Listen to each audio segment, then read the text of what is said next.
ssente za concert oba bijjukirako ebyo yali stand nti kyali stage nti tukole ki twoche twoche public sympathy naye content yenna yali mu stand oyo yali mutuufu kiringanga hafi bw'otuula n'omwami wo n'ogamba omanyi Sayimo njagala kati oba Sayimo n'agamba njagala kati oveeyo twefuula abayomba hafi n'okitandika bulungi n'ojja banekasajja kwe kantama tomalaako nga kituufu oli kampi nga kituufu naye kati mu lutalo lwaki mba ngamba omuwawanvuyire omwo amagezi n'ogaleka wansi ng'akasajja ddala enseka n'abakampi anti naye ekizibu nti twakkiriziganya tukole ki twevume naye byonna byovuma biki bituufu bintuuka ku musuwa kati tayimu etuuka okuvuma kuwedde kati bwe twatuuse mu lutalo lwatandika stand naye gye bigenda bitambulira nange nawuliramu additives ezayige kale nasooka nendowooza honestly like I've told you emboozi abaana ba tiktok zesitazibuukira they can do anything to survive era nenembirekawo naye mu lutalo awo omwana oyo yayogera eri emboozi wano mwakola bwe muti nemukolayo muti emboozi eyo neŋŋamba awo wenagirekerawo era okuba osaddamu gigatako kale girowoozaako kaakati gyegenda okugenda mugenda giwulira kubanga badde mu bituufu mwe bazannyira mu bituufu bazannyira mazima abali mazima bagazannyiramu kubanga omwana bwe yakola Oluyimba ne Spice Diana of course abantu abenjalo baavaayo naye ne Ronimaka nambuuza ne mugamba Ronimaka ekisooka nga sinnakuwa ndowooza yange gwe bawadde kukola baali atya eyagabye kukola baali atya nti naŋŋamba nti good is over the moon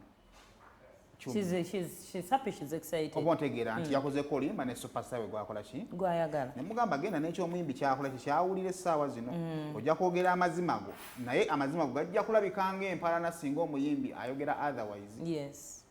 gwe bawadde kukola naye nga gyekitandikira omuyimbi buli bwadda mu luyimba lwo olwakola batalina kyakuyambye kati ate yafuuse kyekyatandisa okukola ennaku zino teye muyimbi munene agaba kukola beri fresh tayagala kufiira mu firimu akwata oluyimba lwo lubadde luliwo ne muluddamu ye yaba afunyeemu gwe batofunye like ngaye tunaatuula nze nawe tuli bayimbi tuwandike oluyimba ompe kolabo kubanga onsanze they literally do a remix of your song Gwokutte Gwobba already lutambula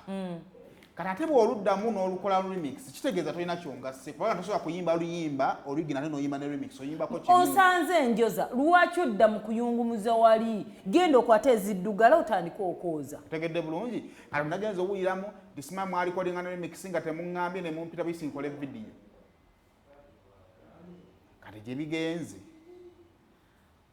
kati ate bya Spice okugyayo oluyimba ku YouTube kati wotime bwetuuka nga ogwayo omuzanyi gutandisa okufuuka serious esooka lumix edduka nnyo ewa Spice Diana okusinga ewoono otegedde bulungi kati gye binaggwera mujja wuulirayo kubanga mulimu amazima mangi gwe bazannyiramu omanyi si kateeka nti buli bwoba olina kyofumba olina ogwotalina kifumba nakyo kati omwana yakulaga Gwokutte Gwobba Smile yebadde essuubi ly'obulamu bwe bwonna nga ddi Oluyimba lwali lukuduga bessuubi mu Uganda wa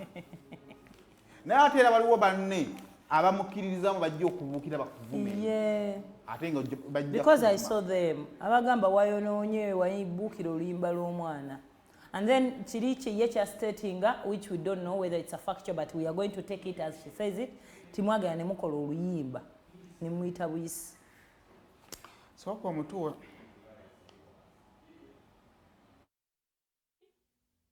omuntu okulwana ave mu mbeera embi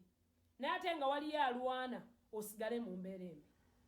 webukeredde ku makya ga leero Spice Diana nga diritinze remix ya Gwokutte Gwobba ku YouTube era kinnyongedde era nenkakasa nti mwalina ekigendererwa ekitaali kirungi mwakwata oluyimba lwange famire yange kwerya nange essaawa zino kwendya nabagamba ndi mukazi munaku sirina maama sirina taata sirina famire ne mbagamba mikwano gyange ye famire yange abantu ne banjagala ne bakola oluyimba lwange Gwokutte Gwobba badije ne banjagala ba presenter TV radio nga sirina gwe mpadde yadde 10 yadde okutuukirira ne mukwata oluyimba lwange ne munkaka ne mulukola remix ne mugenda ku studio nga siriyo Loja n'onkubira essimu tijangu tukole video ne ntuula nawe ne nkugamba Loja sigenda kugaana kuba nzize mbakolera ebintu bingi ku bwereere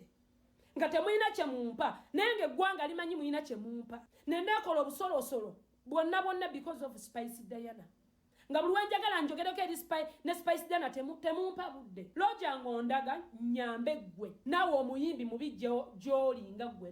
Looja nenkubeererawo naye nga simanyi nti oli mukunzannyira ku bwongo nentula nawe nenkunyonyola nekugamba Looja okuva twakula remix sikyafuna yadde shu omuyimbi atrendinze muwadde amasannyalaze bwe nali nshootinga video ne Spice yaŋŋamba Chumyo nnyambye maze ebbanga bwetinemu editi nga nnoonya engeri gye nkomawo mu bantu sigiraba nenze nga sibitwala ng'ebyomuwendo Gwokutte Gwobba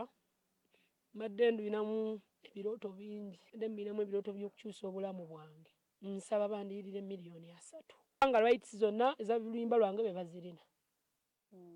nsaba bandiirire miliyoni 3 nkwateko miliyoni 10 nziwe abantu abazze nga bambeererawo tuuka lwenyimbye nkwateko miliyoni 2 nzimbeko ebijja bya mama wange ne taata n'essaawa zino wendi obulamu bwange buli mu matigga wenfunira obuzibu bwonna okubya esimu ogambye maneja wange buli kyemukola nkiraba naye mugenda kukiraba kiki eŋŋenda okulaba singa nfuna obuzibu maneja Looja kyokka okumanya abantu baabo beekaza ne basasula abantu banvuma abantu ne bankwira kuba bakyali bange ne baŋŋamba no ngenda kwogera kino ne kino naye ize mugamba yogera byebyo nno bannange ayagala miliyoni 3 bepamanyi kati no soko onkutulye mukali bwe guba nga omusango oyingiddeyo nga banyina omuwasene kati oli bamunenya musango ki Spice tebalina nsonga batandika bazannya mizannyo gyabwe emizannyo gyabwe ne gigendamu ebigambo by'abantu ebyaddala omwana atandika okuwulira nga ekyayogera ku nsonga era asobola ogifunamu ate munnange kiringa semu munaye we tunatandika oluyombo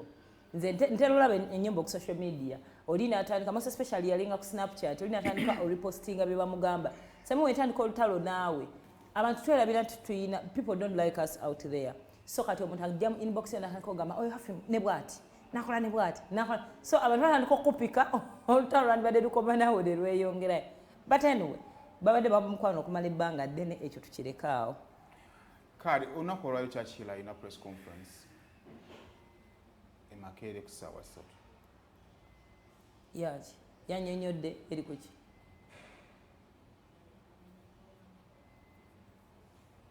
eri open kwogera ku buli kimu bagenda kwogera ndowooza ku buli kimu okwongera ndowooza okukkaatiza n'okumaliriza ensonga zino ezibaddewo so